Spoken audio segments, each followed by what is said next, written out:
ኤርትራውያን እንዴት አድርገው ሚኒሊክ እንደሚጠሉት ብታይ ምናምን ሲል ሰማሁትና ገረመኝ።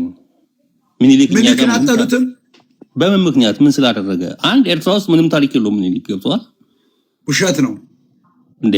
የሆነ ማስረጃ አንጣልኛ። ውሸት ነው ከማለት ማስረጃ በጣም ትጠላዋለህ። አገር ተገንጥለህ የሄድከው እኮ ሻዕቢያ እኮ ስለጠላሁ ነው ሚኒሊክን። ምን ሚኒሊክን ስለጠላህ እኮ ነው ባንዲራ ቀርጸህ የሄድከው። አሰብ የ120 ሚሊዮን ህዝብ ሚኒሊክ ያስከበረውን ሀገር ጣሊያንን ለጣሊያን ሹካ እያቀበል ለጣሊያን ፈርሞ እኮ ሰጠው። አንተን አላልኩም አያቶችን ነው ምን እኮ ለጣሊያን ፈርሞ ነው። ዞሮ አንተ ሻዕቢያ ብለህ ከመጣ አንተ ራሱ ሻዕቢያ ነው። ለምን ከኔ ጋር መጣ? በጣም ነው ሻዕቢያ ኩራቴ ሻዕቢያ ሀበን ማለት ሻዕቢያ ኩራቴ ማለት ነው። እና ሻዕቢያ ማለት እኮ የኢትዮጵያን አገር ሆኖ ገንጥሎ የወሰደ ድርጅታችሁ እኮ ኖ ተሳስተዋል። እዚህ ጋር እዚህ ጋር እኮ አንዳንድ ስህተቶች አሉ። ምንድነው መሰለህ? ሻዕቢያ ምንድነው? ኦኬ ሻዕቢያ ድርጅት ነው፣ የኤርትራ ህዝብ የመሰረተው ድርጅት ነው አይደል? እና አልኩህ እሱ እኮ ጠላታችን ነው። ለማን ምን ስራ? ለአማራ ጠላታችን ነው። በምን ምክንያት? እሱ እንደና አስረግጬ እኮ ነው የምነግርህ። ጠላቴ ነው እኮ እያልኩ በግልጽ እኮ ነው የምነግርህ። ሻዕቢያን ለመቅበር ነው እኛ የምንዋጋው፣ ህወሓትን ለመቅበር ነው የምንዋጋው። ቦታ ለምንድን ነው አንተ የምትመጣው? ምን አስጨነቀ? ታጥቀጠብቀን አንተ አሁን እዚህ ምን መጥቶ ማለሳለስ አስፈለገ? ታጥቀነኛ ነኝ ጽምዶ ነኝ ቂጦ ነኝ አይሰራም። አሁን መሰለህ ጭምብልን ገልጣ አንተ እኛ ደሞች ነበር ጭምብልን ገልጣ እኔ ብልጽግና ነኝ ብለህ ለምን አትመጣም? ለምን ህዝብ ታሳስታለህ? እኔ ካንተ ጋር ልከራከር ጊዜን አላጠፋም። ሻዕቢያ እኮ የሚያምነው አማርኛ መናገር አፍ ያገማል ብሎ የሚያስተምር እኮ እዚህ ጋር ችግር አለ። ሞታ መሰለህ አንድ ጭምብልህን ገልጣ አንተ እኔ ብልጽግና ነኝ ብለህ ለምን አታወራም? እዚህ ጋር ብልጽግና ሆነ ካንተ በላይ ብልጽግና የብልጽግና መሪ ለአንተው ለሻዕቢያው መሪ አንተ ቁልቋል እያቀበላል ነበር። በማስክ ነው የመጣው። ብልጽግና ነኝ ለኛል አንተ እንዴት ብልጽግና ሆነ ስታስበው?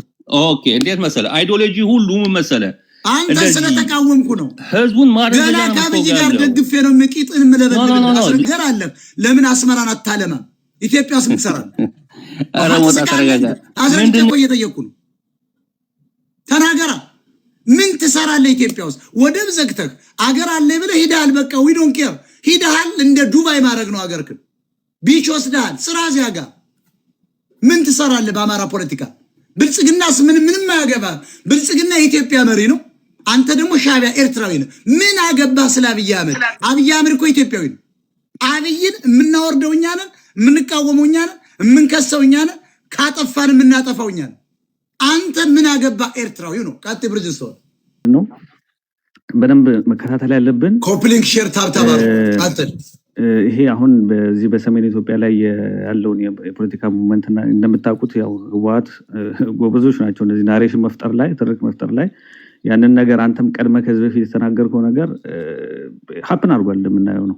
አሁን በአላማጣና በዚህ ወደዚህ ወደ ራያ አካባቢ ላይ ኦልሞስት ከበው ለመምታት መከላከያውን ከበው ለመምታት በሚደረገው መከላከያ ወጥቶ ኦልሬዲ ቦታውን ይዘውታል እንደምታውቂው ብሪጅ እና እንግዲህ የምሬ ጦር እንኳን አትሊስት ያንን ኤሪያ እንኳን ኢቭን በመቅለጃ እንኳን ምንም አልተናገሩ። እንግዲህ ፒስፉሊ ሰላም ናቸው።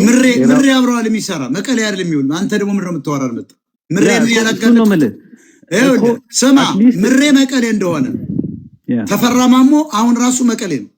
ምሬና መቀሌ እኮ ራያና መቀሌ ነው የሚመላለሱት። እስከ ማን ነው ዘመነ ካሴ አስመራ ነው ያለው። ትክክል እሱን ነው የምልህ። አትሊስት ለአማራ ቆም ያለው የሚለው ፎርስ እዛ ጋር ያን ኤሪያ ለምን ይቆምላል? ምሬ እኮ በአባቱ ትግሬ ነው ታውቃለህ። ምሬ ትግሬ እንደሆነ ትክክል።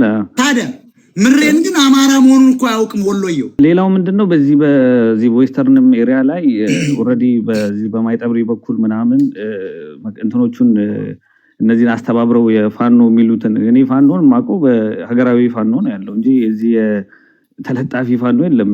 እዛ ጋር መንገድ ቆርጠውላቸው የሚገርም መንገዱ ዘግተውላቸው እንዲገቡ ቀጥታ ማለት ነው። እና በደንብ ትኩረት ሰጥተህ ብትሰራበት ስላለው ቢኮዝ አሁን ሲስተማቲክሊ እንደምታውቀው ነው ጦርነት ሲጀመር ናሬሽን መስራት ላይ በጣም ጎበዞች ናቸው። ትርክት መስራት ላይ ኤቭሪዌር ጽሁፍን ይጽፋሉ፣ ይናገራሉ፣ ይፖስታሉ፣ መግለጫ ይሰጣሉ። ግን መሬት ላይ ያለውን ግራውንድ ላይ ያለውን ትክክለኛ ነገር አይናገሩም። ባለፈው በድሮን ተመተዋል። እዚህ በወልቃይት ኤሪያ አካባቢም ሊገቡ ሞክረው ማለት ነው። ሙከራ ተደርጎ የአርሚ 11 ሰውዬ ሁለቱ ሰዎች ተይዘዋል እና ሙቭመንት እያደረጉ ነው። እኔ አሁን ምንድነው አንተ የምጠይቀህ የአማራ ኢንትረስት የማያስጠብቅ ኃይል ምንድነው ጥቅሙ? እንዴት ነው ተደራጅቶ የአማራ ኃይል ነኝ ሊል የሚችለው? የአማራ ኢንትረስት መሬቶች ላይ ሙከራ እየተደረገ የፖለቲካ ሚሊተሪ እንቅስቃሴ አንተ ዛሬ ነው የምንነግረን እንጂ ስማ፣ እኔ የዛሬ 1 ዓመት ከ8 ወር ፋኖ ዘመነ ተፈታ ተብሎ ሲገባ ገና በነጋታው ምንድነው ያለው? ይሄንን መስቀልና ዳዊት ተሸክሞ ሲያታልል 2 ሚሊዮን ፋኖ እያሰለጠንኩ ብሎ እስር ቤት ተናገረ አይደለም? እሁድ ቀን ተፈታ። በመትረጌስ ሲታጀብ አይቼዋለሁ። ይሄ ሰውዬ ቪላ ቤት ቆየ። ይሄ ሰውዬ ሳጋልጠው ጎጃሜ ይሰደኝ ነበር። በኋላ ደግሞ ክልሉ ተይዞ እያለ ዘመነ መጣና ከእስክንድር ጋር የመሰረተውን ድርጅት አፍርሶ ዝናቡ ጋር ገባ። አየው። ከዚያ በኋላ እዝ እያሉ ኮር እያሉ አውቀው ህዋት እንዲደራጅ ክልሉ ውስጥ ደግሞ ገበሬውን መግደል፣ ማፈን፣ መረሸን የአማራ ገበሬ አይታል። የ70 ዓመት ሽማግሌዎች ነጭ ፀጉር ያላቸው በእግራቸው ሲንበረከቡ ብልጽግና ናችሁ ተብለው ያን እኮ ረሽነዋል እኮ ናስረስ። ይሄ እኮ ገና እኮ እነዚህ ወንጀለኛ ናቸው። ገና እኮ የአማራ ህዝብ ወደ ስልጣን ሲመጣ እነዘመነ እኮ ለክስ የሚቀርቡ ናቸው። እስክንድር ነጋ ባስገደሉ የገዳም ጭፍጨፋ ተጠያቂ እኮ ነው። አሁን የኔ ንግግር ይዞ አይታችኋል። ሰው ሰብስቦ ስለ ህዋት ስለምናምን ይናገራል። እስክንድር ስለ አማራ ያሰበ መስሎ ኖ፣ እኔ የምናገረው ነው ወጥቶ የተናገረ